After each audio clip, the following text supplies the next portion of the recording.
L'invité de Art et Âme, c'est l'éducatrice Agapé Goma, Victorien Okombi et moi. L'entretenons ce matin sur les enjeux d'une famille recomposée. Bonjour Madame Agapé. Bonjour Isis. Bonjour Victorien Okombi. Bonjour Isis Onyangue. Vous allez bien? Tout va bien. Alors, pour parler de famille recomposée, rappelons qu'il s'agit d'une famille qui est constituée d'au moins un enfant dont l'un des conjoints est parent. Certainement qu'Agapé Goma a un complément. Oui, j'ai un complément. Après la Deuxième Guerre mondiale, on parlait de famille recomposée après le décès de l'un des conjoints, par souci des orphelins, à cause de la fatalité, du décès de leur père ou de leur mère. On pensait à leur donner un cadre, une nouvelle fratrie. Mais aujourd'hui, nous avons plusieurs types de familles recomposées. Des familles recomposées suite donc au décès d'un des conjoints, familles recomposées après un divorce, familles recomposées après peut-être l'échec d'une union libre ou pacsée. Pacsée, c'est-à-dire il y a des couples qui vivent en concubinage légalisé. C'est ça. D'accord. Et alors, Madame Agapé, quels sont les problèmes que rencontrent les familles recomposées? Alors, dans les familles recomposées, déjà, les filles ont du mal à accepter la nouvelle femme de leur père. Elles se disent qu'elles sont responsables de la séparation. S'il y a eu divorce, par exemple, elles pensent que cette nouvelle femme est responsable du divorce de ses parents et elle va chercher à donner des boutons à cette nouvelle femme et même chercher à réconcilier ses parents. Dans cette nouvelle famille recomposée, il y a, je ne veux pas parler d'inceste, mais dans la fratrie, les quasi-frères et les quasi-sœurs frôlatent entre eux, au point où il y a des filles qui se retrouvent enceintes de leurs quasi-frères. Et le beau-père aussi, il arrive que le beau-père enceinte sa belle-fille.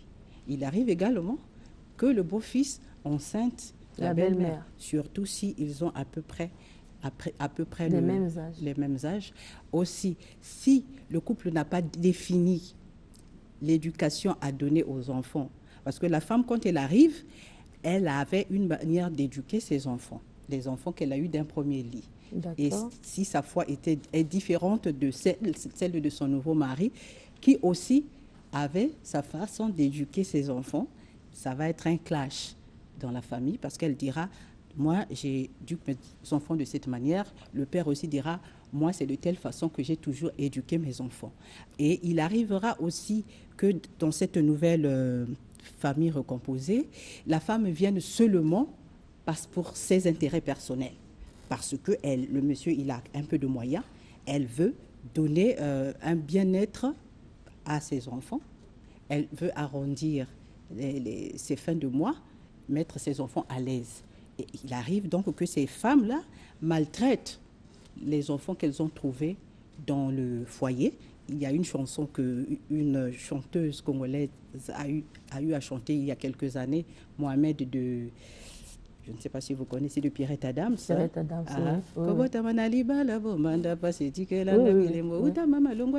c'est une réalité. Dans notre société, cela est réel.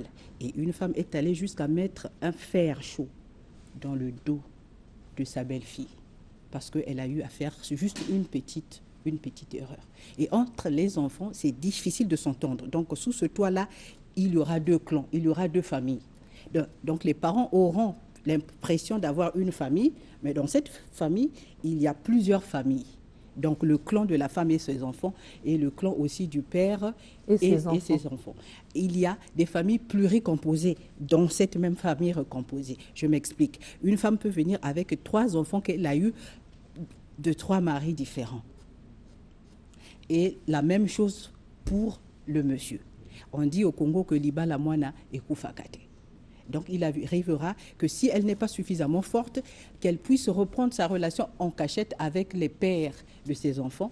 La même chose aussi pour le père. Donc, l'ombre des ex va toujours planer.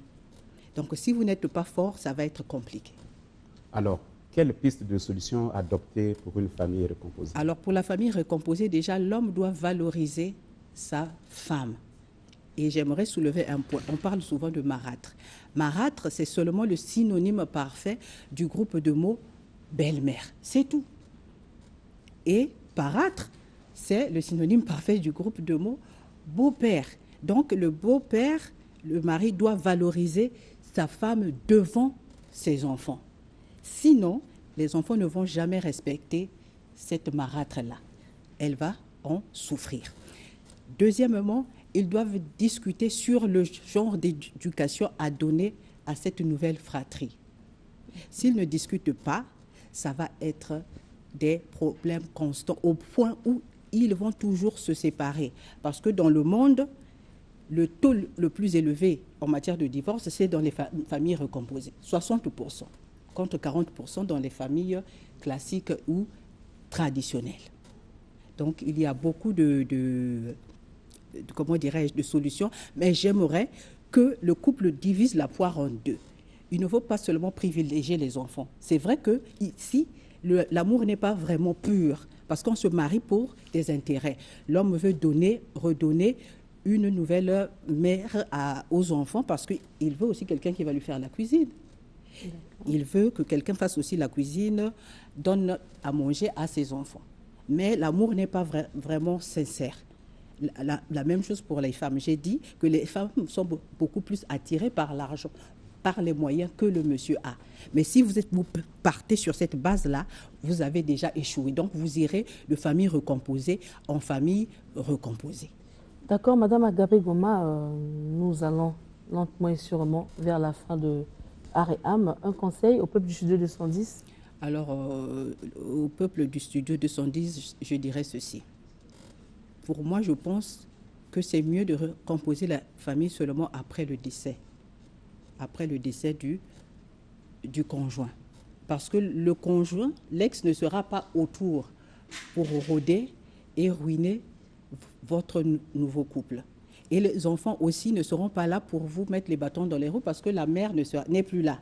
Parce que la mère va inculquer, donner des mauvais conseils, intoxiquer les enfants pour que la nouvelle relation soit brisée. Et je pense aussi que c'était le plan de Dieu. Parce que quand on change les vœux devant le maire, on dit quoi? Jusqu'à ce que la mort nous sépare. Donc c'est seulement la mort qui va vous séparer et permettre au conjoint vivant de refaire sa vie. Ça, c'est ce que moi je conseille au peuple du studio 210. Parce que c'est très compliqué, les familles recomposées. Un ajout, Victorien Okombi, où nous sommes à la fin de Art et Âme. Non, Isis Onyangue, avant de nous quitter, les assemblées de Dieu à les fêtes des disciples en sigle AFD ont organisé un culte dimanche dernier à Brazzaville à l'occasion de la fête de Pentecôte sous l'autorité de son leader, Godefroy Mamboula, dans le but de montrer aux chrétiens comment le Saint-Esprit est descendu sur les apôtres, suivant ce reportage de Mei Odoulou.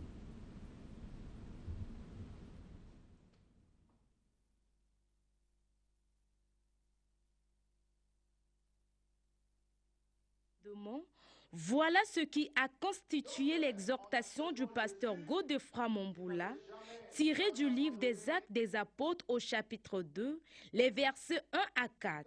Ici, l'orateur édifie le peuple de Dieu sur la façon dont la Pentecôte s'est déroulée. Cet événement, la Pentecôte, est l'événement fondateur de l'Église.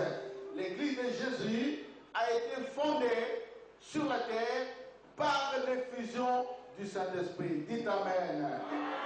Sans le Saint-Esprit, il n'y a pas d'église de Jésus. Sans le Saint-Esprit, il n'y a pas de vie chrétienne. C'est pourquoi je veux que tu sois content que lors de la Pentecôte, aujourd'hui, tu vas découvrir que sans le Saint-Esprit, toi, tu n'es rien. Acclamons le Saint-Esprit. À travers ce sermon, nous voulons comprendre la nature de la Pentecôte. À travers tout le livre des Actes des Apôtres, nous sommes tous des pentecôtistes, c'est vrai. Mais quelle est la vraie Pentecôte? Je disais tout à l'heure que c'est une famille nombreuse. On trouve les pentecôtistes partout. On les trouve dans toutes les églises du monde qui confessent Jésus. Le pasteur Godefroid Momboula a levé l'équivoque de donner un sens à la Pentecôte. La Pentecôte, c'est l'événement fondateur de l'Église de Christ sur la terre, a été fondé par l'effusion du Saint-Esprit. C'est cet événement-là qui est à la base de la fondation de l'Église de Christ sur la terre. Et l'Église de Jésus est bâtie par la puissance du Saint-Esprit, par des hommes qui sont revêtus de la puissance du Saint-Esprit. Cette fête qui symbolise la descente de l'Esprit Saint se célèbre chaque année dans le monde entier.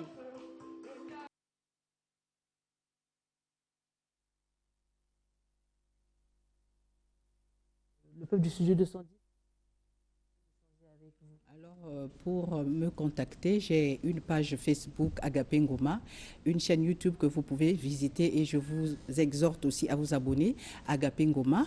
Mon numéro de téléphone, plus 242 06 451 24 88, plus 242 06 451 24 88. Voilà, c'est la fin de Art et Âme. Merci pour votre attention. Tout de suite, questions-réponses avec Marina Bouissou.